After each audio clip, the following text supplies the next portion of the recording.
ஓம் ஹ்ரீம் பைரவி க்ளௌம் ஹ்ரீம் ஸ்வாஹா. வணக்கம். இன்னைக்கு ராசி பலத்துக்கு போறதுக்கு முன்னாடி நான் சில விஷயங்கள் சொல்லணும். எப்படின்னா பாருங்க, நிறைய பேரோட பர்த் டீட்டெயில்ஸ் சரியா இருக்காது.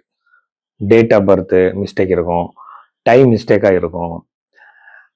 அவர் பிறந்த டைம் டேட்டே தெரியாது நிறைய பேருக்கு. ஸோ அப்படி இருக்கும்போது நீங்க ராசி பலத்தை எப்படி பார்ப்பீங்க? ஸோ இது பாருங்க, இன்னொரு விஷயம் என்னன்னா, அப்படி நம்ம ப்ரெடிக்ஷன்ஸ் கொடுக்கும்போது தப்பாகுது. அதனால நான் என்னன்னா, நாடி ஜோதிடம் படி, வெஸ்டர்ன் பாமிஸ்ட்ரி, இந்தியன் பாமிஸ்ட்ரி படி கை ரேகை வச்சு ஜாதகத்துக்கு மேட்ச் பண்றேன். ஸோ அப்போ நம்ம கை ரேகை போய் சொல்லாது. கையில் ரேகைகள் கையில ராசிகளும் இருக்கு, நட்சத்திரங்கள் இருக்கு. ஸோ அதுக்கு இதுக்கு மேட்ச் பண்ணி ஒரு சரியான ப்ரெடிக்ஷன் கொடுக்க முடியும். எப்படின்னா, வேலை எப்போ கிடைக்கும், திருமணம் எப்போ நடக்கும், இந்த எல்லா விஷயத்துக்குமே பதில் நாம பாமிஸ்ட்ரி, அதுக்கப்புறம் ஜாதகத்தை மேட்ச் பண்ணி சொல்ல முடியும். இது நாடி ஜோதிடத்திலும் கூட நிறைய விஷயங்கள் இருக்கு. நாடி ஜோதிடம் படி இப்போ குரு கிரகத்தோட டிரான்ஸ்லேட் இருக்கு. அது எல்லா ராசிகளுக்கும் எல்லாருக்கும் நல்லது நடக்குமா? அப்படி இல்லை. எப்படின்னா, நம்ம அது எவ்வளவு ஒரு ரவுண்ட்ல வருது. இப்ப பாருங்க, ஒரு ரவுண்ட் வர்றதுக்கு 12 இயர்ஸ் ஆகும். இப்போ எத்தனை ரவுண்ட்ல அது இருக்கு உங்க ஜாதகம் படி? இப்போ உங்களுக்கு 24th இயர்னா அது 2வது ரவுண்ட் தாண்டி 3வது ரவுண்டுக்கு போயிட்டு இருக்கும். ஸோ அப்படி இருக்கும்போது அது எல்லாமே எப்படி நம்மோட லைஃப்க்கு அது எப்படி எஃபெக்ட் பண்ண முடியும் தெரிஞ்சுக்கிறது எப்படின்னா, அந்த ஜாதகம் நம்ம கைரேகை எல்லாமே பார்க்கணும். ஸோ அப்படி நான் ரிசர்ச் பண்ணி ரொம்ப அதுக்கு டைம் வேணும் அது பார்க்கறதுக்கு. சும்மா ஒரு ஜாதகம் கொடுத்தாலே 5 மினிட்ல எல்லாமே சொல்றாங்க. ஜாதகம் பார்த்த உடனே பெருசான பூஜை எல்லாம் சொல்றாங்க, ஜெம்ஸ்டோன் சொல்றாங்க, என்னென்னமோ சொல்றாங்க. எல்லாமே ஜோதிடத்துல இருக்கா? கண்டிப்பா இல்லை.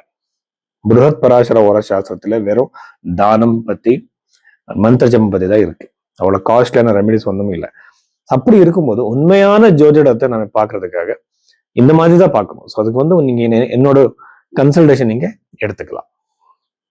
கர்காடக ராசி 2026 ஜூன் மந்த்ல இந்த கர்காடக ராசியில பிறந்தவருக்கு என்னென்ன பாசிட்டிவ் நெகட்டிவ் இருக்குன்னு நம்ம பார்க்கலாம்.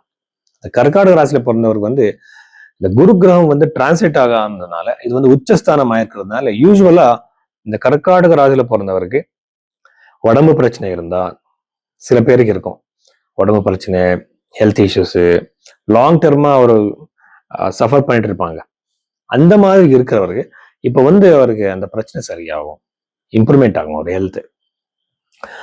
திருமண வாழ்க்கையில பிரச்சனைகள் இருந்தா, செப்பரேட்டா இருந்தா, யாராவது கோர்ட்ல அது இருந்தா கேஸ்கள் ஆயிட்டு டிவோர்ஸ் பெட்டிஷன் வச்சிருப்பாங்க, ஏதோ சின்ன பிரச்சனைக்கு மிஸ் அண்டர்ஸ்டாண்டிங் பண்ணிட்டு வெளியே போயிருப்பாங்க.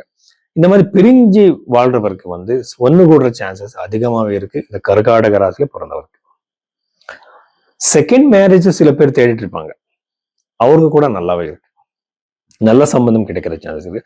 சில பேருக்கு நிறைய நாள்ல இருந்து தேடிட்டு இருப்பாங்க, ஆனா அவருக்கு சம்பந்தம் கிடைச்சிருக்காது, அப்பயே தேடிக்கிட்டே இருப்பாங்க. இந்த மாதிரி பிரச்சனை இருக்கும்போது அந்த சரியாகிற அதிகமான வாய்ப்பு இந்த ராசியில பிறந்தவருக்கு அதிகமாவே இருக்கு, கர்காடக ராசியில பிறந்தவருக்கு. 2வது வீட்டுல இருக்கிற கேதுவை நாம பார்த்தா, அதுக்கு முன்னாடி இந்த குரு கிரகத்தை நாம ஈஸியா சொல்லலாம் நவம பாவத்தை பாக்குது, அல்லது இங்க பஞ்சம பாவத்தை பாக்குது. பஞ்சமம் ஸ்டூடெண்ட்ஸுக்கு ரொம்ப நல்லது. யார் யாரும் ஸ்கோர் எக்ஸ்பெக்ட் பண்ணிட்டு இருக்கீங்களோ, யாரும் ஸ்டூடெண்ட் ஆயிருக்கீங்களோ, என்ட்ரன்ஸ் எக்ஸாம் கொடுக்க போறீங்களோ, எல்லாருக்குமே ரொம்ப ரொம்ப நல்லது. அது தசா பீரியட் நம்ம பார்க்கணும், எல்லாமே பார்த்துதான் சொல்ல முடியும். ஆனா இது ஜென்ரலான ஒரு ட்ரெண்ட். இது ஒரு 20% ஆனாலும் கூட நடக்கிற சான்ஸ் அதிகமாவே இருக்கு. ஸ்டூடெண்ட்ஸ் ரொம்ப நல்லது. காம்படிட்டிவ் எக்ஸாம் கொடுக்க போறீங்களா, உங்களுக்கு கூட ரொம்ப நல்ல டைம் ஸ்டார்ட் ஆயிருக்கு. இங்க கரியர்ல நிறைய மாற்றங்கள் இருக்கு. எப்படின்னா, கரியர்ல செவ்வாய் ஓன் ஹவுஸ்ல இருக்கிறதுனால இவருக்கு இருக்கிற சரராசி, சரஸ்திர திஸ்வபாவம் இருக்கிறதுனால, தசமாதிபதி தசம பாவத்துல சரராசியில் இருக்கிறதுனால உங்க ஜாப்ல இருந்து நீங்க இடம் சேஞ்ச் ஆகிற சான்சஸ், பிளேஸ் சேஞ்ச் ஆகிற சான்சஸ், பொசிஷன் மாறுற சான்சஸ் அதிகமாகவே இருக்கு. ஆனா பாசிட்டிவ் சேஞ்சஸ் எல்லாமே. சில பேருக்கு மல்டிபிள் ஆப்பர்ச்சுனிட்டிஸ் வரும், கொடுத்திருக்கிற இன்டர்வியூஸ்ல சக்சஸ் வரும். அதுக்கப்புறம் வெளிநாட்டுல ஜாப் தேடிட்டு இருப்பாங்க, அங்கே கூட சக்சஸ் கிடைக்கல. நிறைய சேஞ்சஸ், பாசிபிலிட்டிஸ் கரியருக்கு விசாரமாக நல்லாவே இருக்கு கர்காடக ராசியில பிறந்தவருக்கு. அஷ்டம பாவத்துல ராகு, பூர்வீக சொத்து கிடைக்கிற சான்சஸ், ஆனா பிரச்சனை. நவம பாவத்துல இருக்கிற சனி பகவான், அப்படின்னா வெளிநாட்டுக்கு போறதுக்கு நீங்க ட்ரை பண்ணிட்டு இருப்பீங்க, ஆனா உங்களுக்கு தடையா வரும், ஏதாவது ஒரு தடை வரும், பிரச்சனை வரும். இது இம்பார்ட்டன்ட். 11th ஹவுஸ்ல இருக்கிற சூரியன், இது சூரியன் வந்து 2வது அதிபதி வந்து 11th ஹவுஸ்ல இருக்கிறது வந்து ரொம்ப ரொம்ப சக்சஸ், லாபம்.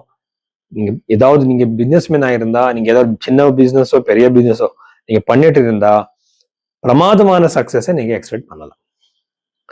ஸோ இவ்வளவு விஷயங்கள் வந்து கர்க்காடக ராசியில பிறந்தவர்கள்.